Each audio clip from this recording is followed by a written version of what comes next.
Thank you, Presiding Officer. And before I begin, I'd really love to know how many seconds of time within this debate have been wasted discussing the actual amount of time in the debate at hand rather than the subject itself. So I'd encourage members to focus on the debate at hand. Now, I want to repeat my thanks for the Lead Committee's report on the general principles of this important bill and for the diligent scrutiny by other committees that led to it. My hope really is that the Scottish Government response published earlier this week reflects the spirit in which we will continue to develop and debate these important reforms. I also want to thank members for the questions and points raised in this debate today. I will take away those thoughts and give them serious and sincere consideration. However, I am disappointed by the term that this is bad law, because as far as I'm concerned, that's not what the young people and the key stakeholders that I have been talking to are saying. The Scottish Government will work right across the relevant sectors throughout the period before Stage 2 to determine if and where the bill can be further improved. Despite concerns and questions here today, I am heartened by members' approach to these issues, and I am further encouraged by the broad consensus in terms of the underlying reach of this bill. The bill's policy objectives and the direction of travel it sets are the right ones at this time. However, there have rightly been some concerns raised today, and I do hope to address these. We've heard some concerns around resourcing and readiness, and I do recognise the significant challenges currently faced by the sector, including recruitment and retention issues faced by social work and Children's Hearing Scotland. We absolutely have to ensure that capacity building and system readiness are key to this, and that is exactly why we have convened a national multi-agency implementation group which had its inception meeting on the 5th of June, with further meetings scheduled right into the autumn. Concerns equally have been raised around the financial memorandum, and I have been clear that there will be a need to provide further information to Parliament at later stages of the bill. We are therefore working with key partners to revisit. I will take the intervention. Sue Webber. I thank the Minister for taking that intervention, but surely she must agree with me that members are being asked to support the general principles of a bill without fully understanding its cost implications and without the certainty that the Scottish Government understands them either. Yes. Minister. We have not published and could not publish a supplemented financial memorandum ahead of today, not least because the data for 2022-23 is not yet available. This will become. I have already said that my priority is keeping the promise by 2030, and this bill is a key part of that. This can be the financial side of it can be progressed in further stages, and my priority is ensuring this legislation is progressed for the benefits of children and young people. Last month, I was really privileged to meet with care experienced young people at the launch of the Hearing System Working Group, and from that conversation, I really understood the need to act with urgency in this area, but also to take every opportunity to learn and listen, and that is exactly what I am doing.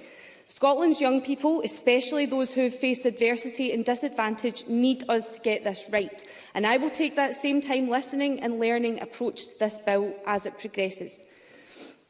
Members have commented on the hearing system.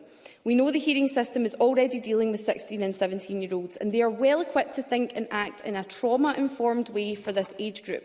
And we know that there is an appetite in all of the relevant workforces to keep improving the hearing system. We are considering Sheriff Mackey's Hearing System Working Group's redesign report in that respect, and we will respond to that in full later this year. However, in terms of where we are now with Children's Hearing Scotland, I met with the Chair and the National Convener last week, where these matters, as well as their upcoming recruitment campaign, were discussed. Now, as I mentioned in my opening remarks, additional Scottish Government funding for 16 secure beds will be made available to ensure that providers of secure accommodation will have the required resources. They need support to ensure that capacity is there to cope with young people who would otherwise be placed in YOIs.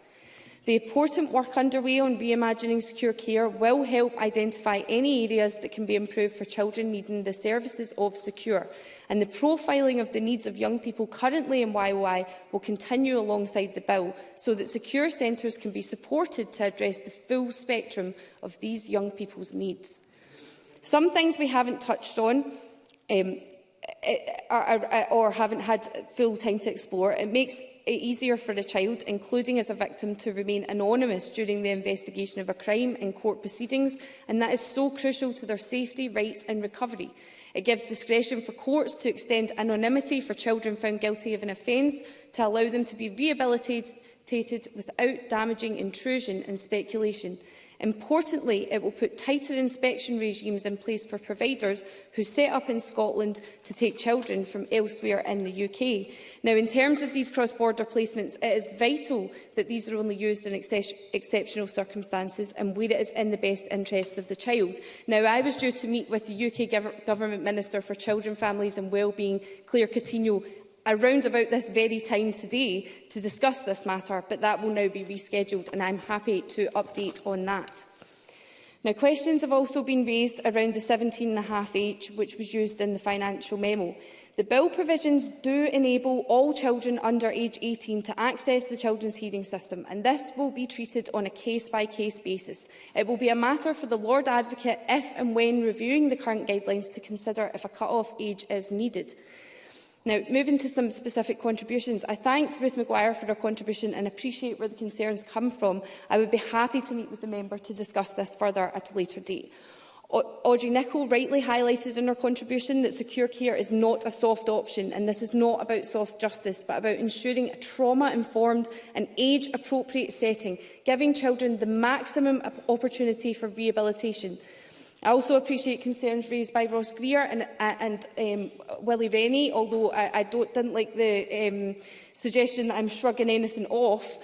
A national service specification for secure transport, which is looking specifically at data gathering, information sharing and the question around who is best placed to provide that, is ongoing.